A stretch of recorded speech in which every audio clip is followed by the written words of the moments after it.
Hey guys, welcome in education का importance. Guys, आज का जो हमारा टॉपिक है वो है रियल नंबर्स यानी वास्तविक संख्याएं। मेरा जो मेन मोटिव है वो है आपके मैथमेटिक्स के डर को दूर करना। बस आपको थोड़ी सी कैलकुलेशन तो आनी ही चाहिए। इससे पहले हम कुछ नंबर्स की बात करेंगे, तो चलिए देखते हैं।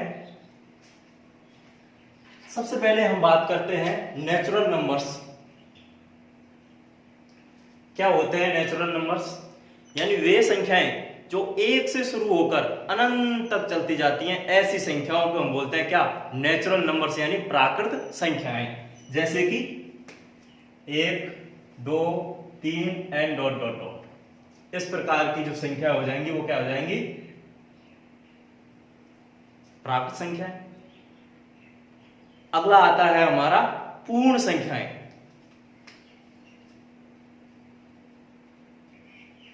क्या होते हैं होल नंबर्स?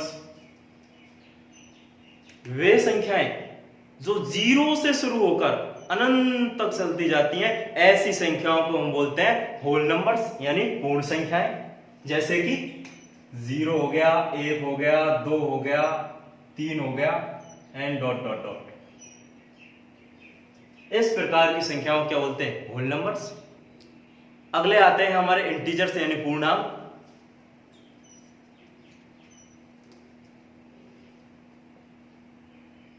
पूर्णांक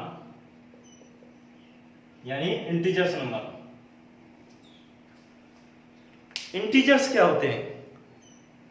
धनात्मक प्राकृत और ऋणात्मक प्राकृत संख्या में अगर हम 0 को शामिल कर दें, ध्यान दीजिए मैं क्या बोल रहा हूं, धनात्मक प्राकृत ऋणात्मक प्राकृत संख्या में अगर 0 को हम शामिल कर दें तो ऐसी संख्याओं को बोलेंगे पूर्णांक यानी इंटीजर्स नंबर। जैसे इधर हो गए ये -3, -2, -1 और ये 0, इधर 1, 2, 3 एंड डॉट डॉट डॉट। इधर वाले हो जाएंगे क्या? पॉजिटिव इंटीजर्स और इधर वाले हो जाएंगे क्या? Negative integers. ठीक। नेक्स्ट आ जाते हैं हमारे क्या? परमेय संख्याएं यानी रैशनल नंबर्स। तो इधर आ जाएगा, अगला आ गया हमारा परमेय संख्याएं।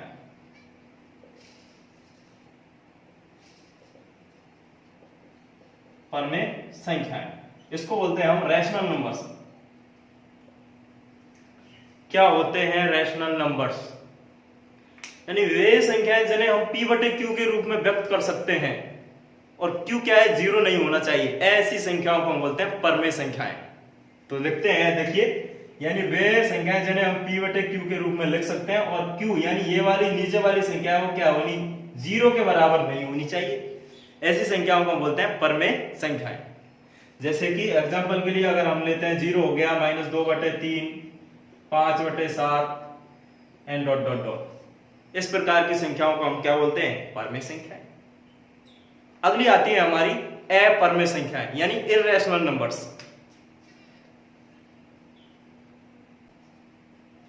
क्या होती हैं अपरमेय संख्याएं? वे संख्याएं जिन्हें हम p/q के रूप में नहीं व्यक्त कर सकते, ऐसी संख्याओं को हम बोलते हैं क्या? अपरमेय संख्याएं। जैसे कि √2, √3, √5, √7 एंड डॉट डॉट डॉट।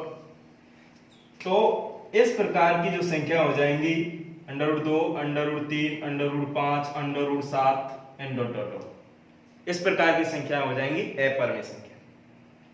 अगली आती है हमारी सम संख्याएं। तो क्या होती हैं सम संख्याएं?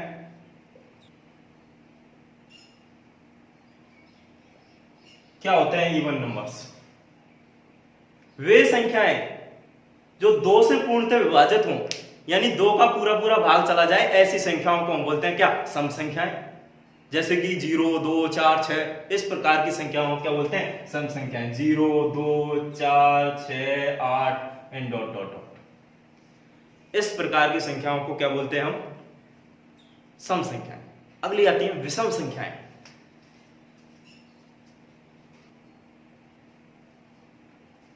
ऑड नंबर्स क्या होते हैं?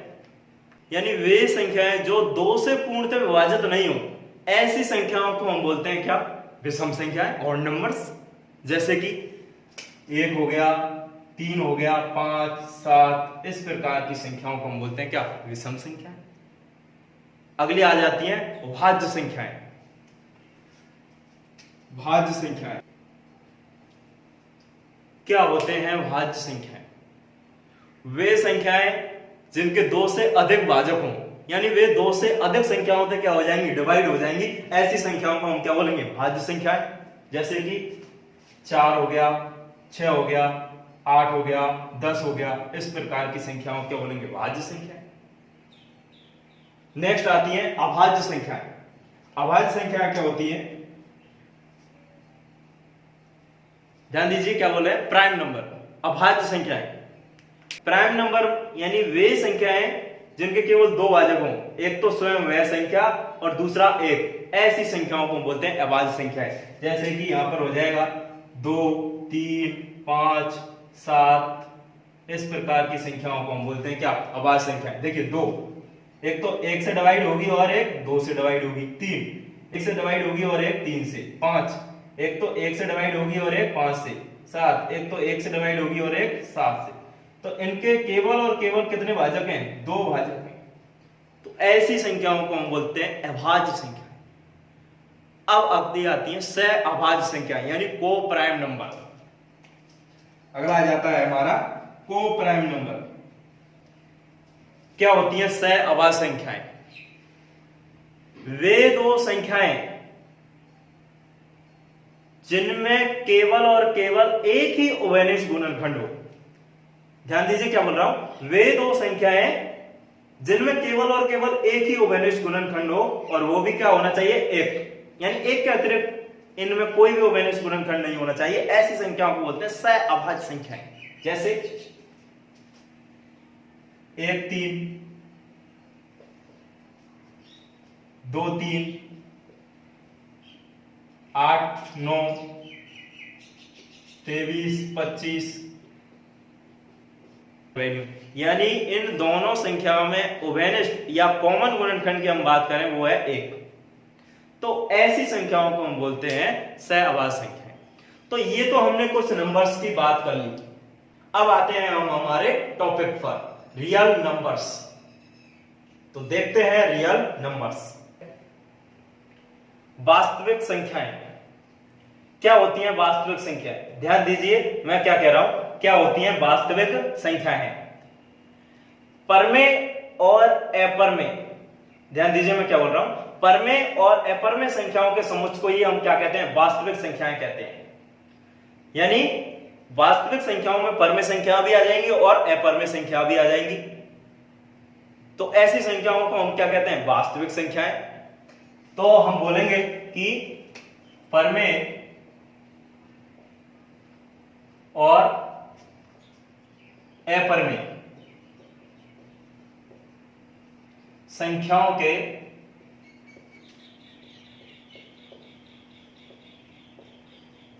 परमेय और अपरमेय संख्याओं के समुच्चय को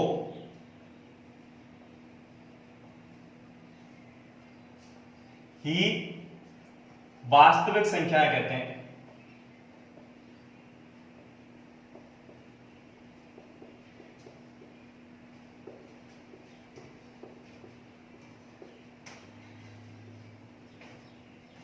जैसे कि अगर एग्जाम्पल की हम बात करें, √2, √3, 0, -5/6, 7/9, 2 एंड डॉट डॉट। ये सब संख्याएं क्या है? वास्तविक संख्याएं। क्योंकि देखिए √2 एक अपरमेय है, जबकि 0 एक परमेय है, -5/6 एक परमेय है, 7/9 एक परमेय है, 2 एक परमेय है।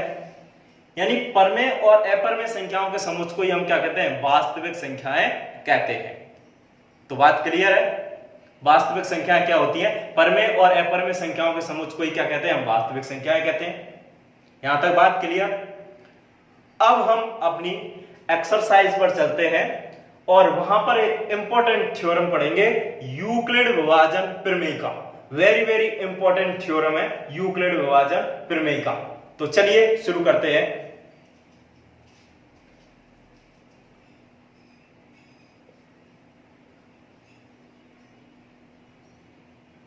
Euclid division lemma.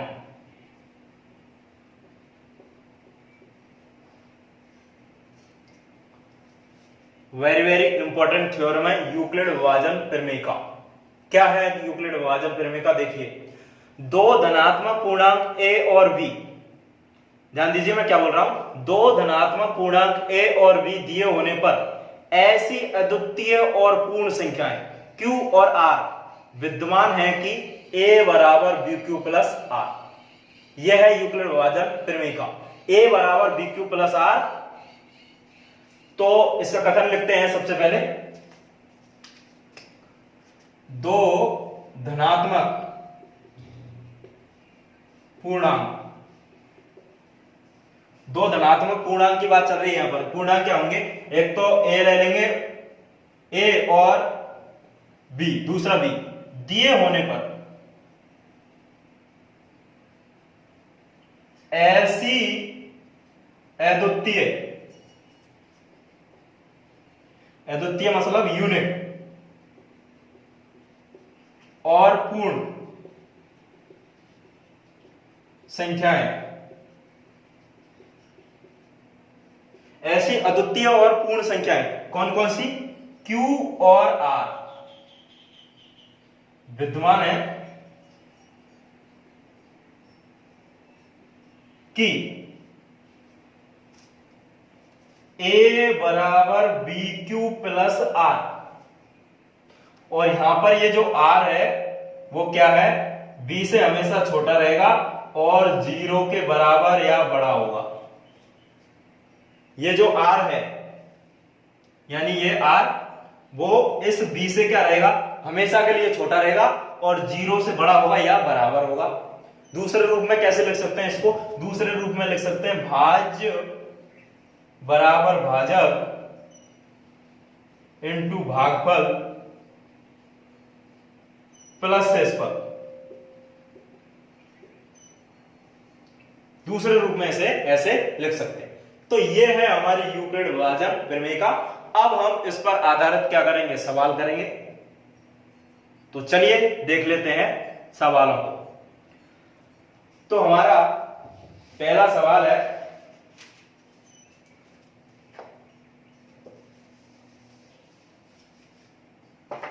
ओके, हमारा जो पहला सवाल है वो है, एग्जाम्पल नंबर है हमारा फर्स्ट और एक्सरसाइज रहेगी हमारी 2.1। ओके, एक्सरसाइज 2.1 से सवाल नंबर है हमारा, एग्जाम्पल नंबर है हमारा 1। क्या कहता है एग्जाम्पल नंबर 1? दर्शाइए कि किसी भी, तो ये है हमारा क्वेश्चन। चलिए इसको सॉल्व करते हैं। देखिए बहुत ही इजी है, बस मैं आपको जैसा बता रहा हूं वैसा आप करते चलिए। सबसे पहले हम क्या मानेंगे? माना ए कोई धनात्मक पूर्णांक है।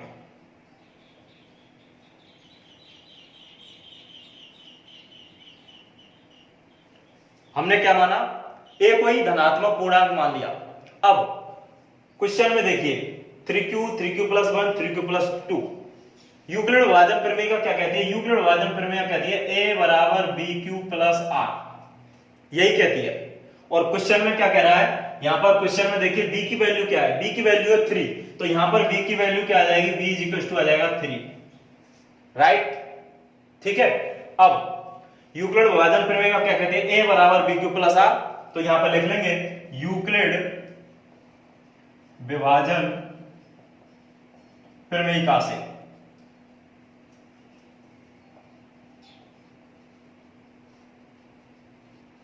यूक्लिड विभाजन प्रमेय क्या कहती है? a बराबर bq प्लस r। और यहां पर ये जो क्या है? r है, वो क्या है? r हो जाएगा 3 से छोटा और 0 या इससे बड़ा, यानी कि r है वो 3 से हमेशा छोटा रहेगा और 0 के बराबर या बड़ा रहेगा। तो r के जो संभावित मान है, पॉसिबल जो वैल्यू है, वो क्या हो जाएंगी? तो r के संभावित मान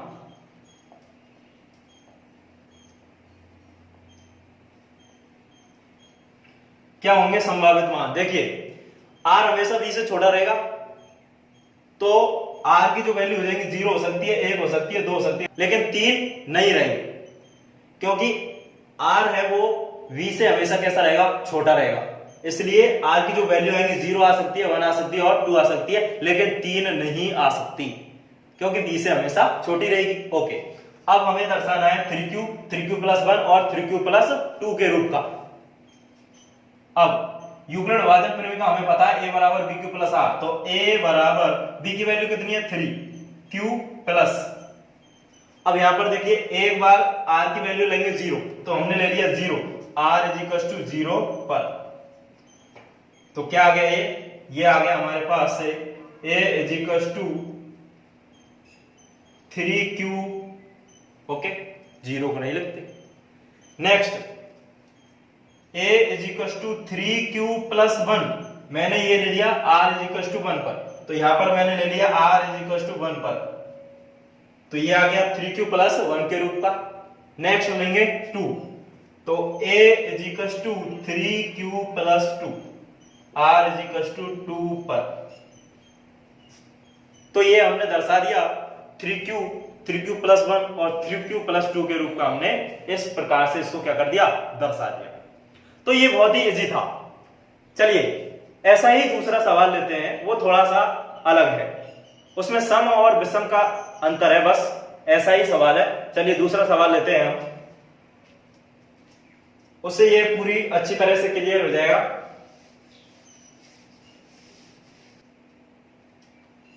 एग्जाम्पल 2, एग्जाम्पल है 2 और एक्सरसाइज है हमारी 2.1।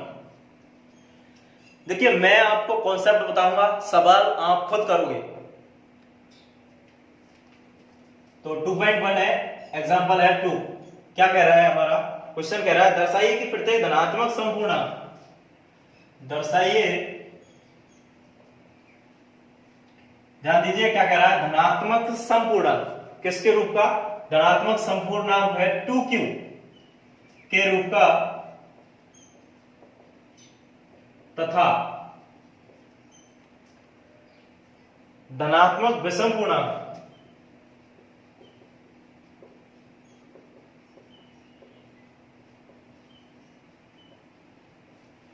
धनात्मक विषम पूर्णांक 2q प्लस 1 के रूप,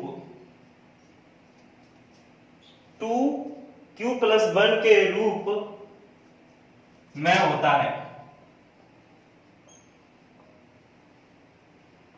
जहां q कोई पूर्णांक है,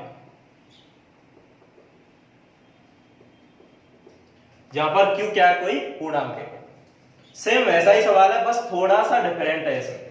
चलिए सॉल्व करते हैं इसको।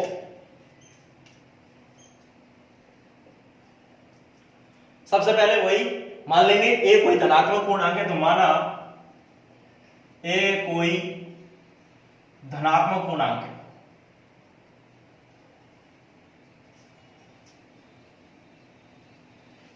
ये कोई धनात्मक पूर्णांक। यूक्लिड विभाजन प्रमेय का क्या कहती है, a बराबर bq प्लस r, तो यहां पर देखिए b की क्या वैल्यू है, b की वैल्यू है 2, तो b इज इक्वल टू आ जाएगा कितना 2। तो यूक्लिड विभाजन प्रमेय का से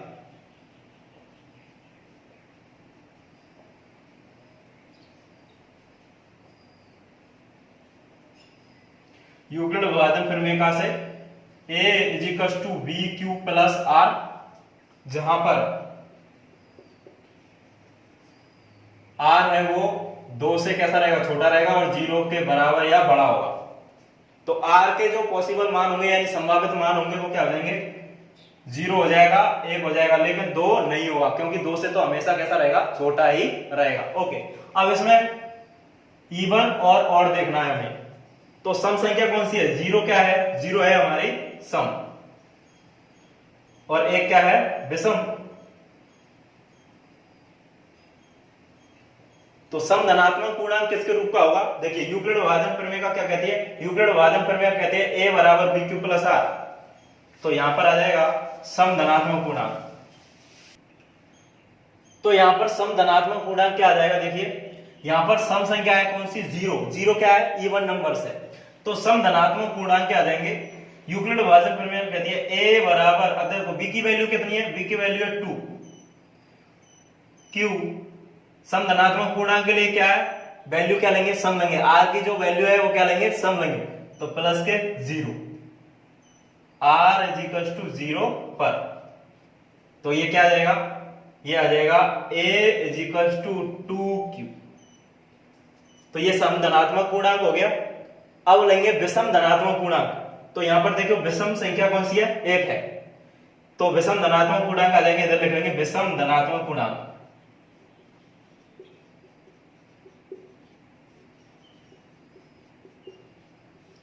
तो विषम धनात्मक पूर्णांक में क्या आ जाएगा, 1 आ जाएगा, यानी कि ये आ जाएगा a is equal to b की वैल्यू है 2q प्लस r की वैल्यू क्या आ जाएगी 1, r इज इक्वल टू 1 पर, तो ये क्या आ जाएगा, a इज इक्वल टू आ जाएगा 2q प्लस 1, तो ये हो गया विषम धनात्मक पूर्णांक और ये हो गया सम धनात्मक पूर्णांक। तो इस प्रकार से हम सम धनात्मक पूर्णांक और विषम धनात्मक पूर्णांक के रूप में लिख सकते हैं। अब अगला हमारा जो क्वेश्चन आता है वो होता है वर्ग वाला क्वेश्चन है और क्यूब वाला क्वेश्चन है, तो चलिए उसको भी हम देखते हैं।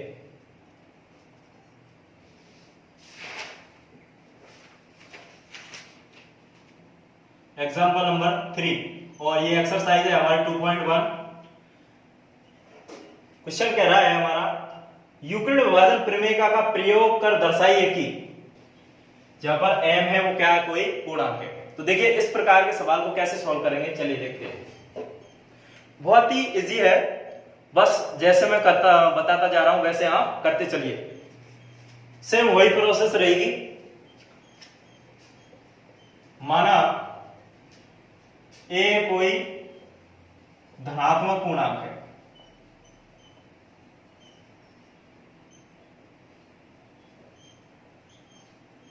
हमने मान लिया a कोई धनात्मक पूर्णांक है, ठीक। अब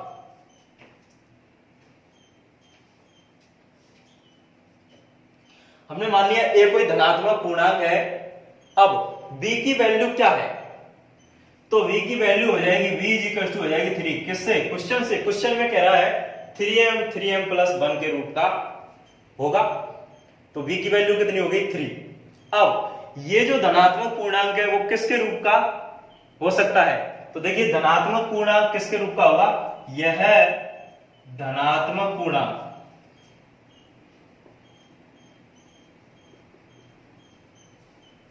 ये जो धनात्मक पूर्णांक है वो किसके रूप का होगा, वो हो जाएगा a is equal to 3q plus 1 3q plus 2। ये जो धनात्मक पूर्णांक है वो हो जाएगा 3q प्लस 1 3q प्लस 2। यहां पर एक चीज आपको याद रखनी है, अगर क्वेश्चन में हमें m के रूप का दिया है, यहां पर हमें क्वेश्चन में किसके रूप का दिया है, m के रूप का दिया है, तो हमें क्या है q के रूप का मानना है, और क्वेश्चन में अगर q के रूप का दिया हो तो उसे हम m के रूप का मानेंगे, ठीक है, ओके। तो यहां पर ये जो धनात्मक पूर्णांक है वो किसके रूप का होगा, 3q प्लस 1 3q प्लस 2। ऐसा क्वेश्चन हम कर चुके हैं, क्योंकि b की वैल्यू कितनी है 3 है, तो r की जो वैल्यू है वो 2 तक आएंगी, तो ये किसके रूप का होगा, 3q प्लस 1 और 3q प्लस 2 के रूप का होगा। आगे अब क्या करेंगे, a is equal to 3q लेने पर, एक बार हमने ले लिया ये a is equal to 3q। अब दोनों ओर क्या करेंगे, वर्ग करेंगे। कह रहा है वो दर्शाइए कि किसी भी धनात्मक पूर्णांक का वर्ग करना है हमें धनात्मक पूर्णांक का। हमारा धनात्मक पूर्णांक क्या है, a is equal to 3q plus 1 और 3q प्लस 2, ये है हमारा धनात्मक पूर्णांक। तो हमने a इज इक्वल टू ले लिया पहले 3q, अब इसका क्या करेंगे वर्ग, तो दोनों ओर वर्ग करने पर, दोनों ओर वर्ग करेंगे तो ये हो जाएगा a का स्क्वायर और इधर आ जाएगा 3q का स्क्वायर, क्या आ जाएगा ये a square is equal to 9q square, ठीक। हमें किसके रूप का लाना है, 3m के रूप का लाना है, तो यहां पर लिख देंगे a square is equal to 3 into 3q square, okay, या a square is equal to आ गया 3m, जहां पर ये जो 3q स्क्वायर वो m के इज इक्वल टू होगा, तो m किसके बराबर होगा 3q स्क्वायर। हो गया ये। Next a is equal to 3q plus 1 लेने पर फिर से दोनों ओर बर करेंगे,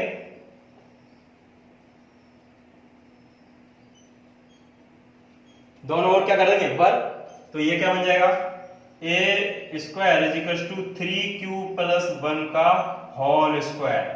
अच्छा, ये तो होल स्क्वायर बन गया 3q प्लस 1 का, इसको कैसे खोलेंगे? अरे वेरी सिंपल है भाई, इसको हम खोलेंगे a प्लस v के होल स्क्वायर से। कैसे खुलता है इसको? a स्क्वायर प्लस के 2ab plus v square. Okay, तो इससे हम क्या कर देंगे, इसको a प्लस b के होल स्क्वायर से इसको खोल देंगे। तो वेरी सिंपल जी, तो यहां आ जाएगा ये a square is equal to, देखो ये बन जाएगा 9q square plus 2ab, 2a कितना है 3q, b कितना है 1 प्लस b का स्क्वायर क्या आ जाएगा 1, क्या हो गया ये आ गया a square is equal to, इसको लिख देंगे 3 इंटू 3q स्क्वायर, और इसको लिख देंगे 3 इंटू, देखो 3 मैंने पहले लिख दिया, और ये 2q प्लस 1। इधर से क्या कॉमन आ रहा है? इधर से कॉमन आ रहा है 3, तो इधर से हम 3 कॉमन निकाल लेते हैं, तो ये आ जाएगा a square is equal to 3, इधर बच गया 3q स्क्वायर प्लस इधर बच गया 2q, और ये हो गया प्लस 1। इसको ले लेंगे किसके बराबर? m के बराबर, तो ये क्या आ जाएगा? ये आ जाएगा हमारा a square is equal to 3m plus 1। यहां पर ये किसके बराबर होगा? ये m के बराबर होगा, जहां पर m किसके बराबर होगा? 3q स्क्वायर प्लस के 2q। जैसा बोलता जा रहा हूं वैसा करता चलिए, सवाल इजी से हो जाएगा। अगला, अब हम ये लेंगे a is equal to 3q plus 2 लेने पर सेम वही प्रोसेस, दोनों ओर वर्ग, दोनों ओर वर्ग करेंगे, तो ये आ जाएगा इधर a का स्क्वायर, इधर आ जाएगा 3 प्लस 3q प्लस 2 का square whole square, a plus b के होल स्क्वायर से खोल देंगे, तो क्या आ जाएगा? ये आ जाएगा हमारे पास a square is equal to 3q का स्क्वायर प्लस 2 इंटू ab, तो 3q इंटू 2 प्लस 2 का स्क्वायर, तो इधर आ गया a square is equal to 9q square plus कितना आ गया? ये 4 यानी कि 12, 2 दिया 6, 6 दूनी 12q प्लस 4। अब हमें 3m प्लस 1 के रूप का लाना है, तो इसको लिख देंगे 3 प्लस 1, 4 को लिख देंगे 3 प्लस 1, ठीक है, या a स्क्वायर इसको लिख देंगे 3 इंटू 3q स्क्वायर प्लस इसको लिख देंगे 3 इंटू 4q, और इसको लिख देंगे 3 प्लस 1। इधर से देखिए क्या कॉमन आ रहा है? इधर से 3 कॉमन आ रहा है, तो कॉमन निकाल लीजिए 3, तो a square is equal to, ये 3 मैंने कॉमन निकाल लिया, इधर हो गया 3q स्क्वायर प्लस के 4q प्लस 1, और ये प्लस 1 पहले का पड़ा हुआ है, तो इसको हम मान लेंगे क्या? m, तो क्या बन जाएगा? ये बन जाएगा a square is equal to 3m plus 1, जहां पर m क्या है? ये जो m है वो किसके बराबर है? वो है 3q square plus 4q plus 1। तो इस प्रकार से सॉल्व करते हैं ऐसे सवालों को। अब हम अगला सवाल करते हैं क्यूब वाला, वो भी वेरी इजी है, यानी वेरी सिंपल है। चलिए करते हैं।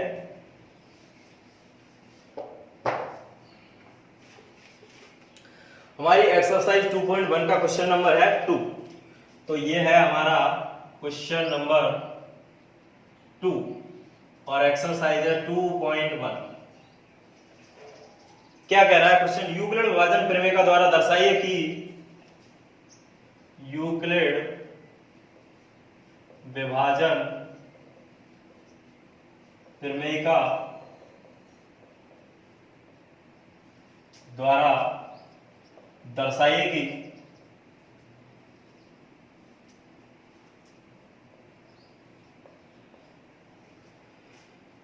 किसी भी धनात्मक पूर्णांक संख्या का घन, किसी भी धनात्मक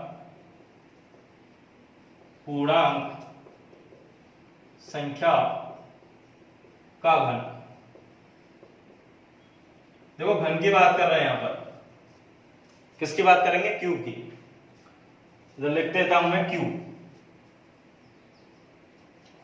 किसी भी धनात्मक पूर्णांक संख्या का घन 9q या 9q प्लस 1 या 9q प्लस 8 के रूप का होता है, जहां पर q कोई पूर्णांक है। अब देखिए ये वाला सवाल है वो क्यूब वाला है, स्वयं वैसा ही सवाल है, यह भी बहुत सिंपल है, बस हमें क्या करना है, जैसा हमने स्क्वायर में किया था वैसा ही क्यूब में करेंगे। ओके, तो सबसे पहले सॉल्यूशन, माना ए कोई धनात्मक पूर्णांक,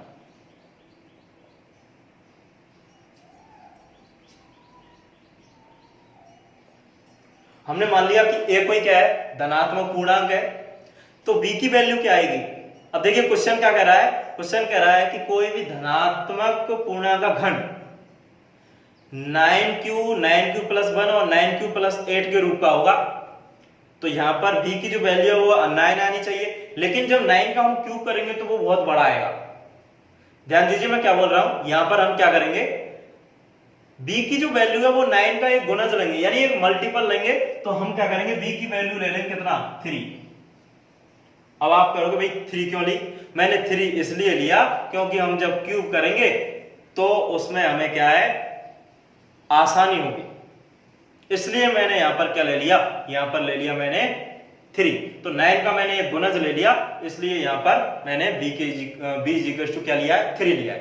ठीक, तब यह पूर्णांक किसके रूप का होगा, 3m प्लस 1 और 3m प्लस 2 के रूप का होगा।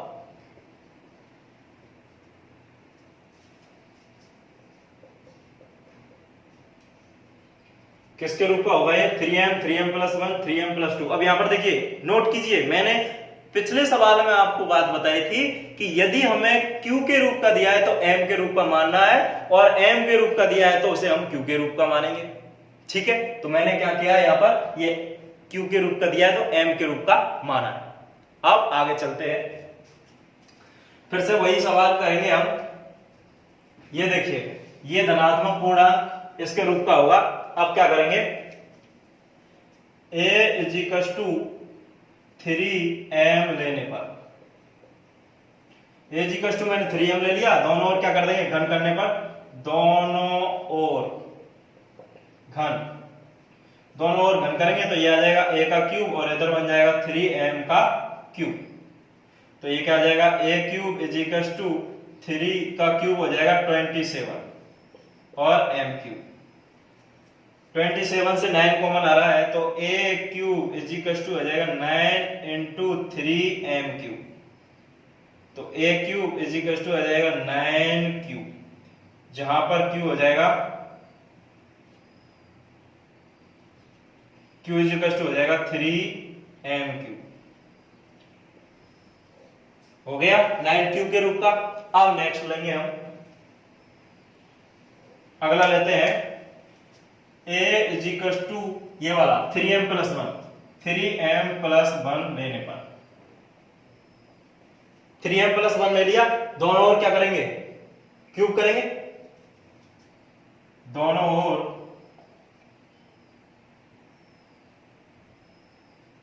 घन, तो दोनों ओर घन करेंगे तो ये बन जाएगा a का cube is equal to 3m plus 1 का होल क्यूब बन गया। ये भाई 3m प्लस 1 का क्या बन गया, होल क्यूब बन गया। अच्छा 3m प्लस 1 का होल क्यूब बन गया, मतलब a प्लस b का होल क्यूब से इसको हम खोल देंगे।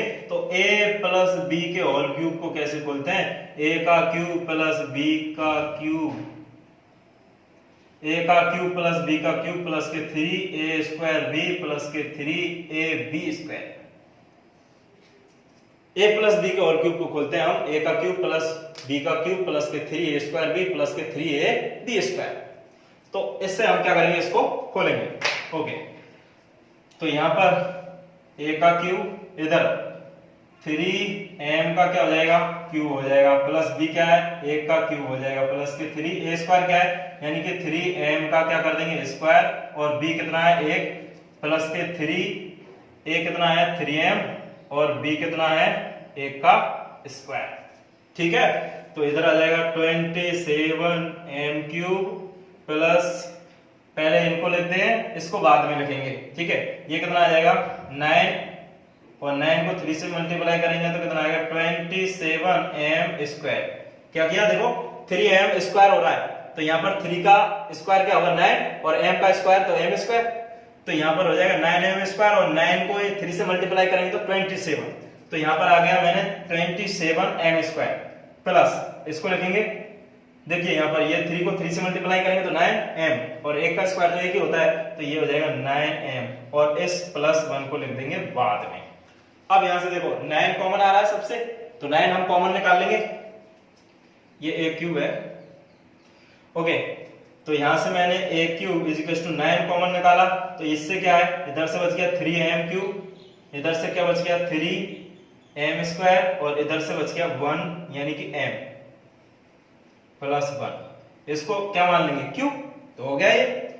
तो या a cube is equal to 9q plus 1, ये किसके बराबर है क्यूब, तो यहाँ पर ये जो q है वो क्या किसके बराबर आ जाएगा, q आ जाएगा 3m cube plus 3m square plus m के बराबर। क्लियर है, ऐसे ही हम नेक्स्ट अगला मान लेंगे। ओके, अगला ले लेंगे हम a is equal to 3m plus 2 लेने पर, a इज इक्वल टू हमने ले लिया 3m प्लस 2 लेने पर। ओके, फिर से वही दोनों ओर घन, दोनों ओर घन करेंगे तो इधर बन जाएगा a का क्यूब, इधर बन जाएगा 3m प्लस 2 का क्यूब। ठीक है, तो इधर आ जाएगा a क्यूब, और इधर बन जाएगा 27m क्यूब प्लस 2 का क्यूब कितना होता है 8, प्लस के 3a स्क्वायर भी, तो 3a स्क्वायर कितना आ जाएगा 9m स्क्वायर, और b कितना है यानी 2, और इधर बन जाएगा 3ab स्क्वायर, a कितना है 3m, और b स्क्वायर क्या है 2 का स्क्वायर यानी कि 4।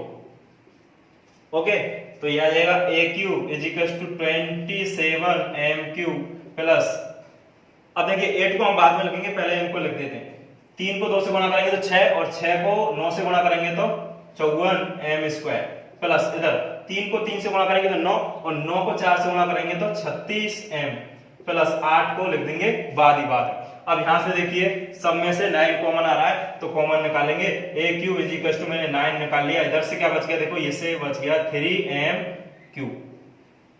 ठीक है, इधर कितना बच गया, ये 6 नाम 54, तो इधर बच गया 6m स्क्वायर, और इधर बच गया 4m और प्लस के 8, ये किसके बराबर है, q के बराबर, तो ये बन जाएगा a cube is equal to 9q plus 8।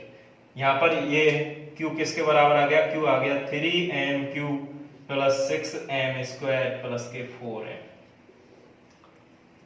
तो ये बहुत ही इजी था। देखो इस प्रकार से हम इनको क्या करते हैं, सॉल्व करते हैं।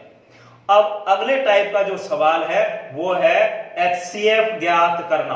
यूक्लिड विभाजन प्रमेय से HCF ज्ञात करना, ये आ जाएगा तो हमारी एक्सरसाइज 2.1 कंप्लीट हो जाएगी।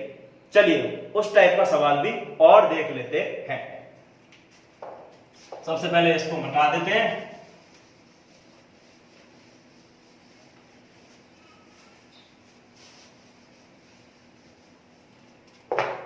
अगला हमारा जो सवाल है वो है HCF ज्ञात करने वाला। ओके, एक्सरसाइज का ही हमारा सवाल है। तो ये है क्वेश्चन नंबर है 4 और 4 का हम करेंगे फर्स्ट 2.1 एक्सरसाइज HCF ज्ञात करें। और हमारे पास जो धनात्मक पूर्णांक दिए हैं वो दिए हैं 210 और 55। हमें दो धनात्मक पूर्णांक दे दिए हैं 210 और दूसरा दिया है 55। तो हम क्या करेंगे, सबसे पहले हम मानेंगे सॉल्यूशन। माना a = 210 और b = 55। अब आप एक चीज ध्यान रखिए, हम यूक्लिड विभाजन प्रमेय का प्रयोग तब तक करेंगे जब तक कि शेषफल शून्य न आ जाए। ध्यान दीजिए मैं क्या बोल रहा हूं, यूक्लिड विभाजन प्रमेय का प्रयोग तब तक करेंगे जब तक कि शेषफल शून्य न आ जाए। और अंतिम भाजक को ही हम क्या मानेंगे, HCF मानेंगे। तो यही करेंगे। चलिए देखते हैं। हमने माना a = 210 और b = 55। अब इसमें a बड़ा है किससे, b से। तो यहां पर हम लिखेंगे चरण फर्स्ट, चरण 1। 210 बड़ा है किससे, 55 से। मैं यूक्लिड विभाजन प्रमेय का प्रयोग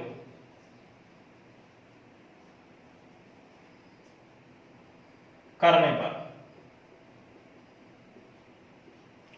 यूक्लिड विभाजन प्रमेय का प्रयोग करेंगे। यूक्लिड विभाजन प्रमेय कहती है a = BQ + R। a = BQ + R।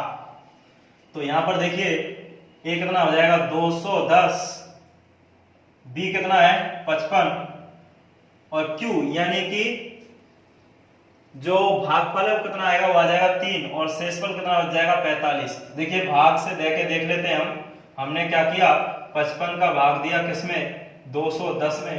तो 3 बार आया, कितना आ गया 165 और कितना बच गया 45। तो शेषफल कितना आया 45। यानी कि r ≠ 0। r 0 के बराबर नहीं है। अब हम क्या करेंगे, नए भाजक यानी कि 255 और 45 में क्या लगाएंगे, यूक्लिड विभाजन प्रमेय का प्रयोग करेंगे। तो अब यहां पर चरण 2 यानी कि चरण आ जाएगा कितना, सेकंड। 55 बड़ा है किससे, 45 से। मैं यूक्लिड विभाजन प्रमेय का प्रयोग करने, ठीक है, कर लेंगे। यानी कि 55 = 45 × 1 प्लस के कितना बच गया 10। क्योंकि जब हमने भाग दिया 55 में किसका, 45 का, तो एक बार आया भागफल और शेषफल कितना बच गया 10। फिर भी r ≠ 0 रहा। अभी शेषफल 0 नहीं आया तो प्रोसेस हमारी चलती रहेगी। तो अगली जो स्टेप रहेगी हमारी, यानी कि नया भाजक कौन सा आया, 45 और 10 आया। इनमें हम क्या करेंगे, यूक्लिड विभाजन का प्रयोग। नया हमारा जो भाजक आया वो आया 45 और 10। तो इनमें हम यूक्लिड विभाजन प्रमेय का प्रयोग करेंगे। तो चरण आ जाएगा थर्ड।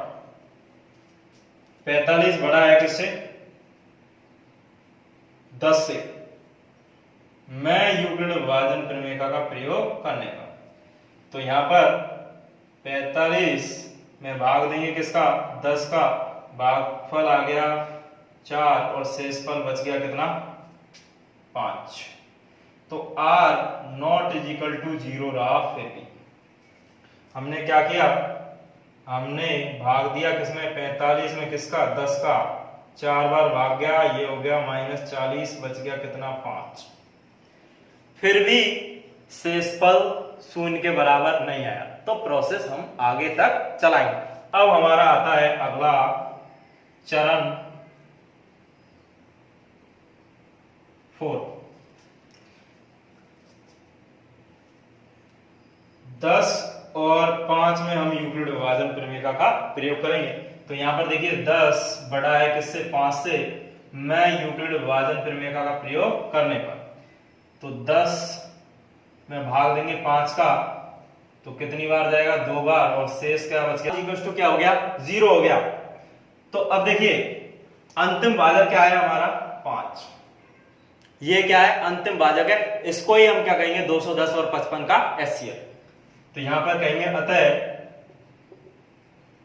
5 ही 210 और 55 का एचसीएफ है। जब R 0 आ जाएगा तो हम प्रक्रिया वहां पर ही क्या करेंगे, रोक देंगे, और अंतिम भाजक को ही हम क्या मान लेंगे, दोनों धनात्मक पूर्णांकों का एचसीएफ मान लेंगे। चलिए एक सवाल और लेते हैं, उससे एकदम क्लियर हो जाएगा। हमारी एक्सरसाइज 2.1 का क्वेश्चन नंबर 4 का दूसरा है, सेकंड है इसका ही, क्या है 420 और 130। ये हमें दो धनात्मक पूर्णांक दिए हैं, इनका हमें क्या है एचसीएफ निकालना है। तो हम क्या मानेंगे, फिर से माना a इक्वल टू बड़ा मान लेंगे यानी कि 420 और b इक्वल टू आ गया कितना 130। अब a बड़ा है किससे, b से। तो अब हम क्या यूक्लिड विभाजन प्रमेय का प्रयोग करेंगे, यानी चरण 1, चरण फर्स्ट 420 बड़ा है किससे 130 से। मैं यूक्लिड विभाजन प्रमेय का प्रयोग करने का,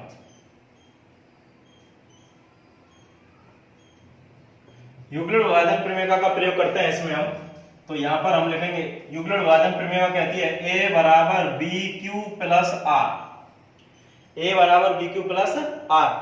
तो यहां पर a की वैल्यू कितनी आ जाएगी 420 और b की वैल्यू कितनी है 130 इनटू q कितना आ जाएगा, q आ जाएगा 3 प्लस शेष कितना बच जाएगा, देखिए यहां पर शेष बचेगा 30, क्योंकि जब हमने 420 में भाग दिया किसका 130 का, तो यहां पर 3 बार जाएगा भागफल, और ये आ जाएगा कितना 390, माइनस करेंगे तो 30 बच जाएगा शेष पर। तो r naught is equal to 0, ये जो r है वो 0 के बराबर नहीं है। तो अभी और लगाएंगे यूक्लिड विभाजन प्रमेय का। तो अब हम कहेंगे चरण सेकंड, यानी नया हमारा जो भाजक और शेषफल आया वो ये आया, इसमें हम क्या करेंगे यूक्लिड विभाजन प्रमेय का क्या करेंगे प्रयोग करेंगे। तो चरण सेकंड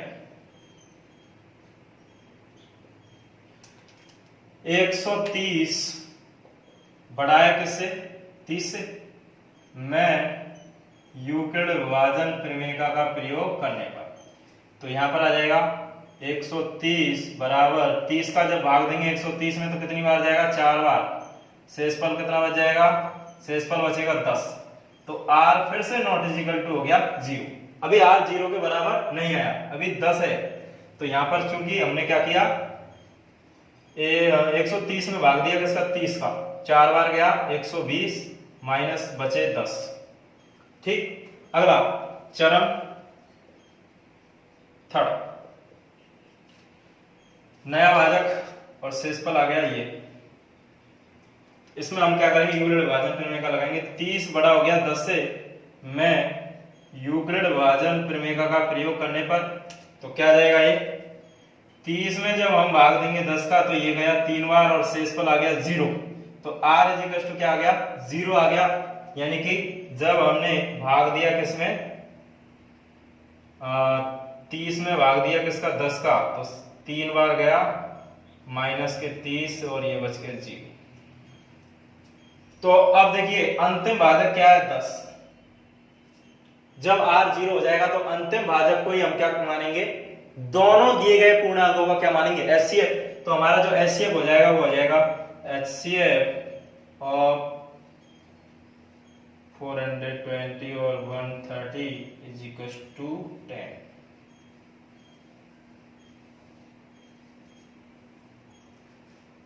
अब आपके बात समझ में आ गई होगी।